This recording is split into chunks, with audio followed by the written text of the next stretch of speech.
Good evening, everyone, and welcome to the first episode of Midori's Midnight Session Season 2! Yay! We have been back after 2 years of hiatus, and it feels so good to be back with some more advice and some more life experiences to share with you.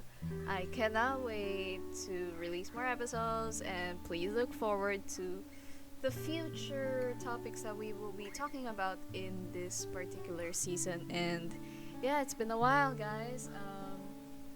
I'm just so happy to be doing this again with you listening, and now we are on a bigger platform as this podcast will be out on Spotify podcasts, Apple podcasts, wherever wherever you listen, um, on like wherever you listen to your podcast, it will be out there.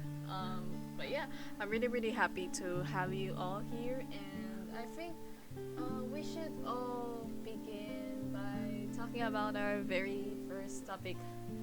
And our topic for today's episode is a question that's been on my mind quite lately, and um, it makes me think about a lot of stuff that could have been, all the could have beens, all the what ifs. There are a lot of that questions that there are a lot of those questions that we have on our mind, and the question is why do we still hurt over things that we cannot control? And I think it's because we cared. There are just a few of us that care a lot about things that matter to us, and when it just screws us over, it really hurts a lot. And I have a particular moment with this. I have a particular moment with this. Like, many of you know already about um, the story of my thesis and how it all played. And now that we're like almost on the data gathering process, but like not me though, not me. I'm not there yet, but we'll get there. So I want to like go back to a particular time in my 11th grade, because there was a particular event that really just I guess bothered me throughout my entire senior high life, because I think I recorded this around second year. I recorded the first season around second year, so we'll go back to a little bit about my senior high days. Because back in senior high, I was one of like the representatives that got into like this spoken poetry competition. It was an event, and as there were 21 sections on the senior high department of our school, and there were only 7 people that were going to like the final round and would be reciting their poems in front of an audience, because like it was not it was just like us and the judges, and I was like one of the lucky 7 that uh, was selected to be to recite their respective poems in like the culminating activity of the event. And I just I remember the date clearly. I remember the date. It was September 2nd. Yeah, it was way past like the National Language Month. But I was just like devastated because no one was watching me. Like, the court was just basically empty. And the rest of the guys, like the rest of the audience there, were like going to their respective representatives, and I was like reciting my piece there with like virtually no one. But I mean, there were a few people that watched. There were a few people that were there, like supporting my report, my recitation of the piece. There were people supporting me, but there was like the majority of the guys that were in the audience were like flocking through the canteen of the school, like the school's cafeteria, and just like, oh hey, I was like, they were basically supporting like the muse and the escorts of our respective sections. And honestly, that devastated me a lot because I was particularly proud of that piece, and I practiced it like during the wake. I think it was during the wake. I was practicing it for a few days when I learned that I got in, because I was that determined, and I never thought like people would actually be what do you call this, like I never thought that people would actually like the piece. So that was it. Like, I was just standing there and doing my piece, and I was just cursing cursing like mad throughout the entire event because of that mistake. But the worst thing about it was that there was none, like almost like my entire class was just not there. Like, there was virtually no one in the section, not even my advisor, not even our advisor, to support me there. And I was just like really hurt by it. Like, I was really, really, really hurt. And I just remember just being so mad, so freaking mad, that I was like, you know what? I'm gonna take revenge. And I did not participate in the speech corps competition. That was also a performance task. That was also a project. Because I was just so mad at them. I was literally just I was resenting all of them.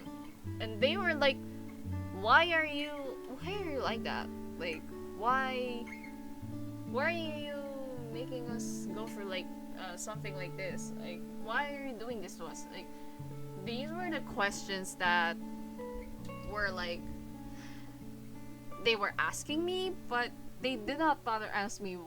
I mean, they did not bother to like check up on me throughout, because they were practicing, and I was kind of understanding their situation, but at the same time, I just feel like what they did. I mean, I was still there, like when the speech corps happened, like the competition, the day of the competition happened, I was there. I was supporting them, yet they could not do that to me, and you know, that really hurts, because I was there to show you my full support. I was really supporting you throughout the entire thing, even though I was not there with you, but I still showed up, because I'm not that kind of girl that would just leave you out in the dark. No, I'm not like that. And like, even though that happened, I was just really happy and like genuinely supportive of them because they were my classmates and we've been through a lot together. But they never knew this at all. Like, even after I graduated, even after we graduated, I don't think they know this at all. Like, the only person that knows, like, outside of like the friends that I have in college, is my 11th grade advisor. Hi mom, I miss you. Yeah. So now I think we should go to the present day. This was actually not the present day, but rather a few months back. This was like during the promotional teasers of all these songs for the industry was just getting released. I was just pumping out content after content. So this happened like on the day that I released the concept photos for all these songs written just for you. I remember that clearly. It was April 13th, and so I was like preparing myself to consult with my thesis advisor because I had already changed thesis advisors because I was not comfortable with having two guys on my team. Like, I was trying to be as careful as I possibly could throughout this entire journey because if I don't, like, I don't know what might happen. And it was hard to not be, like, vigilant, I guess. It was hard not to be vigilant, especially when, like, the topic is really, really important to you. Like, I am not half-baking this thesis just to graduate. I'm not doing that. Like, if I could make, like, a difference by doing this thesis, I would love to have the opportunity to just make people think about things, and especially I am in journalism. Like, this is my passion. This is one passion that I would not trade for anything else. Like, I would, like, if I don't want to shift. Okay, I don't want to shift because I am in love with this course. Even if it just keeps screwing me over, I would not, because I love this particular field. And yeah, now that it's happened, I just was ready to, like, persuade my thesis advisor into choosing my topic, in like practically forcing him to choose the topic. And then my thesis professor just sees me. Like, I was knocking on the door. I knocked on the door and I was like, is he here? Is my thesis advisor here? And then my thesis professor happened to see me, and she was like, girl, we have to talk. But, like, not that kind of informal. Not in that informal manner, but, like, she just said, we need to talk. And then I was like, okay, let's talk. But, like, let's go outside. Okay. And I was like, okay, let's go outside. Okay. And then I was just, like, staring at the distance, and I'm like, I am preparing myself for the worst, because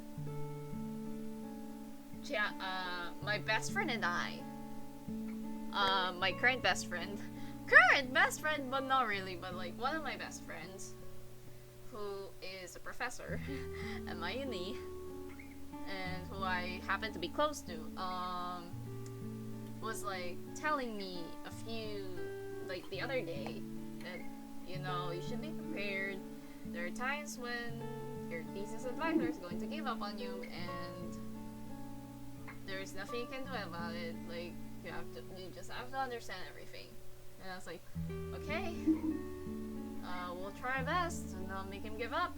And then, yeah, skip to that day, and my thesis professor is just like, your thesis advisor has unfortunately picked you out of the free advisees that he has, and now you have to choose another advisor. And I'm just like panicking, like panicking so hard. I was just like, I don't know what's gonna happen at all. Like, I was just full on panicking all day, all night. Like, I was so sure of the moment that I was going to, like, consult him about my topics, and then this happens and I am just destroyed.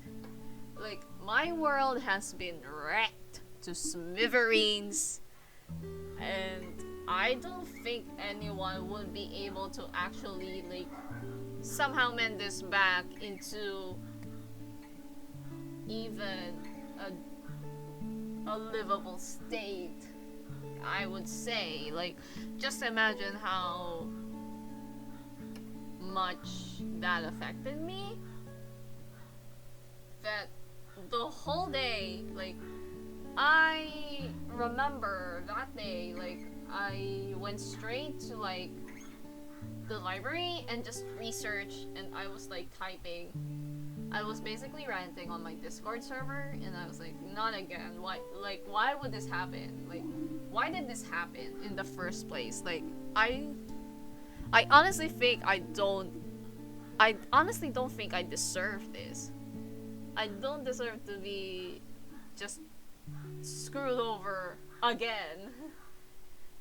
Because I've already screwed myself over before. Like, by choosing a guy as my thesis advisor. So that happened, and then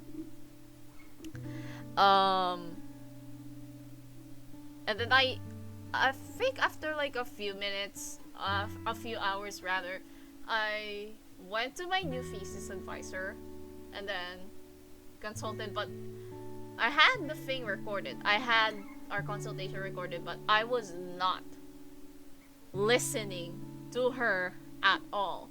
Like, I was just not, my ears were not paying attention to her. I was just staring at the window with, like, a very blank stare, as if, like, what am I gonna do? I'm just thinking, like, what am I gonna do? And then I left for the city, like, the next city over, and bought some McDonald's. And then bought some fries, bought my usual order, and then I was just, like, at the waiting area close. Like, there was a lounge in front of our department. I sat there and I was just, I was, like, eating with the very blank stare, and then I could not even finish the thing. Like, I did eat some of it, but, like, I was eating with, like, a very blank stare. I barely had any appetite. I did not have the appetite to eat anything that day, because I was just really panicking. And then it went to I think it was like the whole day had passed, and I forgot I did know I have the lunch with me. I wasn't able to eat it at the library because eating's not allowed there. I wanted to eat it at, like, the corridor in front of the faculty room. I wasn't able to eat it, and then I came home and I was only able to eat it in my room. because I bought it after all, but like I wasn't able to like finish it until like I got home. And then my best friend and I were talking about it, and just like, I'm actually surprised at what happened. Like, I know I was prepared. Actually, not. Like, I was not prepared. I was not prepared. Like, I just think to myself, why me? Did I do anything wrong? I just think about it. Like, what have I done?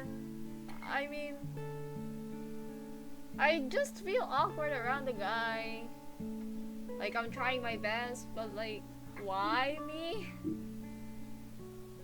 And I was crying about it for months. Like, even like the days leading up to the defense, I was crying about it. And I was crying like multiple times about it because like, huh, fucking hell, like this could have been you know? Like, it's not that I regret, but like, the guy didn't even give me a chance, you know? Like, it's what saddens me. And like, and the most painful thing about it is he was not the one that told me directly. Like, if anything, like you are the one that should tell me that to my face, that you are going to ditch me. Like, you should have been like the one that should be telling me that I am giving up on you. You have to look for another one. But like, no, he did not. And I was just feeling betrayed. I wish I was faking things. Like, am I feeling this way? Like, it feels valid, but it's not valid at the same time. Like, girl, you have to move on. I know, but like, now we skip to September. I was already done with defense. Like, we have everything planned. Not yet. But I mean, I was like kind of thinking about what to do next. And then I joined the club. I joined the broadcasting club in our school. And yeah, that happened. And then like skip to when I was moving out of my dorm back here at our house. And then we got notified through the group chat that this former thesis advisor of mine is now going to be our advisor for the radio station. And I was like, really? Like, I was feeling a lot of mixed emotions. Like, I was feeling happy, like, yay, it's actually him. But like, okay, we get to talk, I guess. And then like, majority of it, like probably 95% of me was like feeling, oh no, we have to do it. Like, we have to talk to this guy? Really? Like, I feel awkward around the guy. What should we do? Like, part of me is just like, I don't want to back off because this is my dream. Like, it's a dream of mine to finally become a reporter.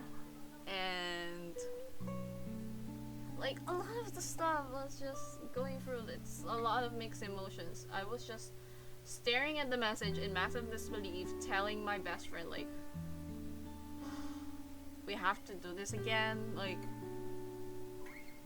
I thought not talking to him would be like just enough. Like, I just wanted to like not do anything with him. Like, I don't have business with you, please just piss off. Like, you know, that kind of thing. But here we are. And then there was this we just had like an airing of our first broadcast, like our first actual broadcast as a club, a few weeks ago. And then he was like, my former thesis advisor was like, we are not going to give up on each other. And I am just and all of a sudden, like, the memories of that ditching came flashing back, and I was just like, wow, the audacity. I was just pissed. I was just pissed, but I was not reacting. Like, I was just seeing the messages. I was just lurking. I was lurking on that group chat. I was not talking. I mean, I would talk from time to time, but whenever it's him, I don't talk. Like, I would not react. I would just see the message and like, hey. But in reality, I was just like,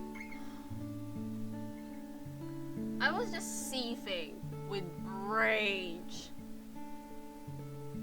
at like the comment, like, how dare you?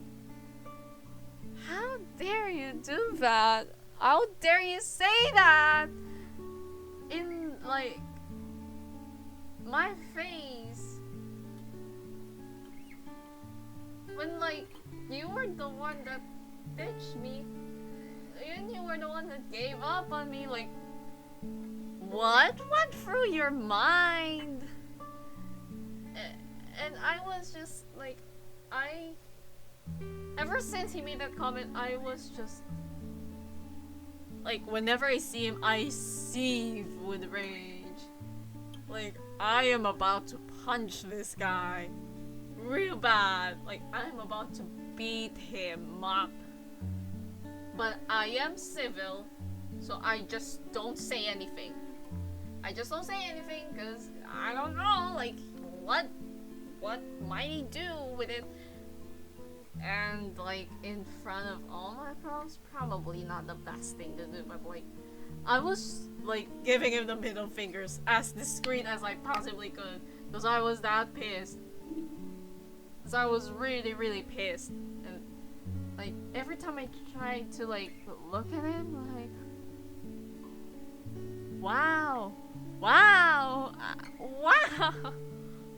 I just cannot believe like how ridiculous that comment was coming from him. And like, I have tried to tolerate you.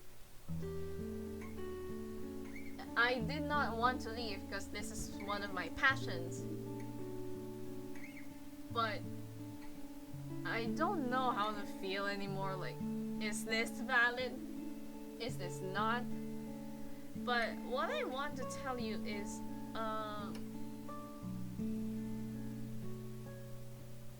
for the time that I was thinking of, like, the way that I reacted, I feel like it's warranted.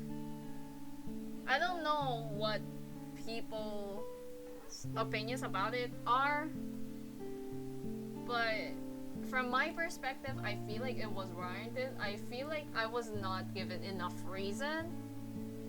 Like, I kind of understood that it was for thesis purposes. Like, he was busy enough with his thesis. Okay, I understood.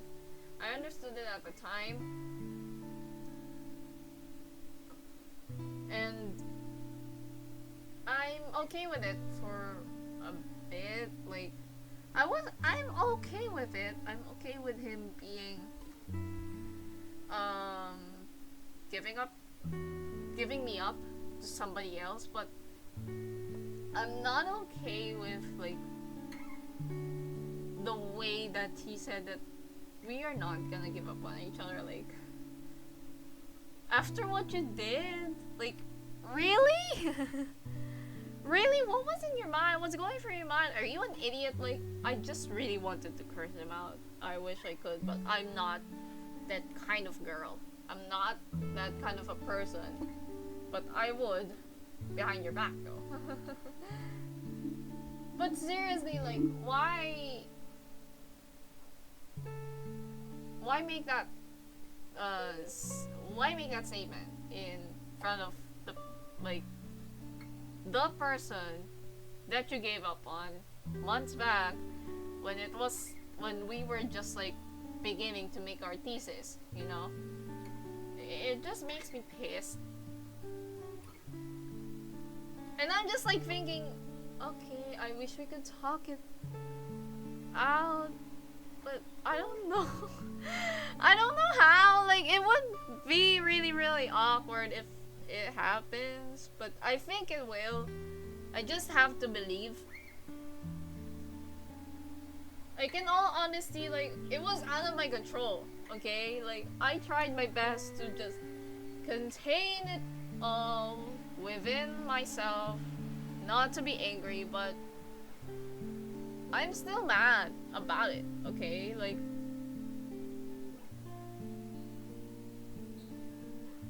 here I am standing on the front lines, like, doing this by myself. People are watching me, and I don't know how to react. When that defense happened, when our proposal defense, or rather my proposal defense happened, I was staring at him with like fire in my eyes. Like, I was seething. And I'm just thinking, like, this is who you wasted your time on. Like, this is who you wasted. Yeah. Cope! Cope harder. Until you can't cope with just how much betrayal that I felt the day you ditched me. And especially now that, like, every time I look at him or like stare at him, I just look at him like, I just want to like beat him up. I really do. But I am not that kind of person. So there are times when just like, there are things that we cannot control. But what if, yeah, we can't control it, but like, how about us? Like, yeah, people move on and they forget about the things they did, but what about us? Like, okay, what do we do now? Like, we have to start over. And that would hurt me the most when I was talking about it. Because how do I start over? I mean, technically we haven't started yet, but I was just like, what do we do now? I was lost. Like, in all honesty, I was lost like a deer in headlights. And it was just making me, like, when I think about it, it makes me sad that it happened. Although yes, my former thesis advisor really did influence me a lot, and he was like pivotal in the reason that I chose my particular topic. I won't talk about it here, but I might. I don't know, but I don't think we will, but yeah. It was hard, particularly when I was starting over, because I don't know how to just move on that easily with,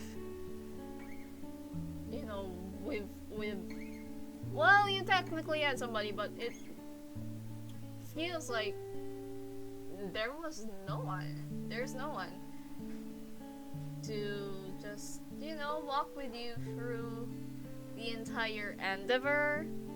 It just feels sad. And mind you, people, I am doing this thesis solo, yeah. So just the feeling of loneliness makes it hit harder than it should have been. And I was particularly happy when I picked him as thesis advisor, but so imagine just how devastated I was when I heard it. Now I'm kind of holding it against him, but I don't know if it feels that way, and I don't know if this is valid or not. Like, is it valid to feel this way? Is it not valid to feel this way? That like there are just things that you think about that will make you question like why is it us? You know? Like there are just so many things that we can control, like so many things we have to let go to, you know, just truly live life and move forward from the shackles of the past. Shackles that, you know, keep us from living our life, doing what we want to do in life. And like there are just times when we question ourselves, why is it us? You know? Why is it us that always get to suffer through these hardships? Why is it us that think that are like put into the struggle non-stop? Like, is there light at the end of the tunnel? I think there is. And I want to believe in it. I want to believe that there's hope. There's light at the end of the tunnel. But, like, at the same time, it doesn't have to be now. Okay? Like, it doesn't have to be found right now. Like, we just have to, like, slowly work our way through it. And, you know, just live life. Even if things don't go according to our way, I think there are people that are much better for us. People that are meant for us. Even if they're like basically like polar opposites, I think there are people that are more compatible with what we are as a person, that there are people that can accept us for who we are. That there are people that can embrace us even through the darkest of times. Like, that can stomach the worst of what they could potentially hear from us. There are a lot of people like that. And part of me is just like, it's not worth it to just talk to him and sort things out. But at the same time, I will probably hold a grudge for as long as I live if I don't resolve this. I will probably be forever mad about this. But then again, I mean, I understood his circumstances. Like, I still do. And I don't want it to be like, I don't want it to be a hindrance, but I also want to know, like, I also want the other person to know that I was hurt, that I could not just stand by there and just pretend that nothing happened, because something did happen. Like, somebody did get hurt, and I'm not gonna deny that I was feeling that way, because, you know, there's just this heavy feeling of betrayal and just utter shock and sadness. Like, all of it just like collided into this one giant boulder that just suddenly hits you, and you now have to start over your life, because you have to, like, you don't have a choice but to get up, you know. And I mean, people can be really, really harsh, and they don't even know, you know. Like, people can be harsh, like, even if they don't intend to do it. Like, even if, like, okay, I'm doing this because I have to do it, I have to give up one of my advices, and it happened to be me. I just wonder to myself, like, how would he react to me saying that I was hurt by what he did, but I don't want to like offend him or something. It's just that I want to tell him that I was hurt. And I just could. I mean, it's not like I can move on. I think I already did. It's just that all of it just came flushing back like a truck. And I thought I was like done with it, but I was also holding out hope that it could finally be resolved. Like someday we will mend ties. Okay. But I don't know how the other person would react. I'm kind of scared. I'm really anxious, like, but I want to believe that there will be a time where I can say that this is finally done. This is in the past. We have to let this go. And we have to move forward. And that's the only way that, you know, it could be finally put in the backyard. Just there. Like in the storage room. And just leave it in your memories, you know? And I want to believe that it would happen, but it's hard to not feel that you are hurt. It's hard to not ignore how you truly feel. Like, you can't just separate yourself and pretend that, okay, I'm still fine, I'm still good. Like, it will slowly eat away on you. It will slowly just consume you until it's the only thing that runs through your mind. And when there's no forgiveness, when there's no resolution, it's just going to leave a scar on you.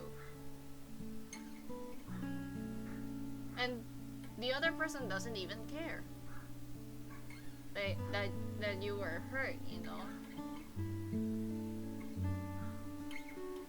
Like, part of me just thinks, like,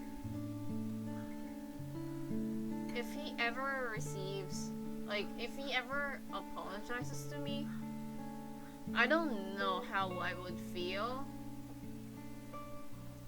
I don't know if I would accept it or not. I don't have an idea. Like, it's gonna take quite some time to move on from this. And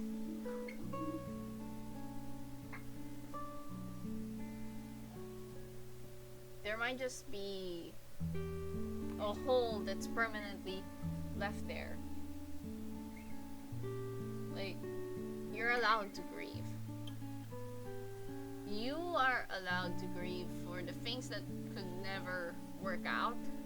You're allowed to grieve for all the things that you could have done with someone else. All the memories that could have been, would have been, should have been. The what ifs. You're allowed to grieve for a lot of those. Because they once formed a part of your memory. And it's okay. Like, it's okay to feel this way. I just wanted you to know that. Like, it's okay. Like, when you feel these intense emotions, it's okay. Just, you don't have to contain it and allow it to be dormant until it explodes. No. There has to be some kind of intervention. Like, do you work it out yourself? Do you work it out with someone else who hurt you? It depends. It depends on what you want to do with that emotion, how you want to process it, how you want to like let it be, or just ignore it until it explodes. Like, there is a lot of stuff, but ultimately the choice is up to you, and we can still control a part of our lives. We're still very much in control of our life. That it's just that there are some things that really don't go according to plan. So yeah. And I think that will end the first episode of the second season of Midori's Midnight Sessions. Thank you so much. And there you go. Like, it's just been a really heavy past few weeks for me, and I just could not think of anything else other than how should I do this? How should I just resolve this? There's a lot of questions that go through my mind that I just could not begin to comprehend. What is it? Like, it's been on my mind for a little bit now. And I'm holding out hope, really, that I could just, talk this out with him. And yeah, I just want to tell you guys that thank you so much, and it has been so long since the last episode of Midori's Midnight Sessions, and I hope you enjoyed the first episode of the second season, and I'll see you next time. Goodbye.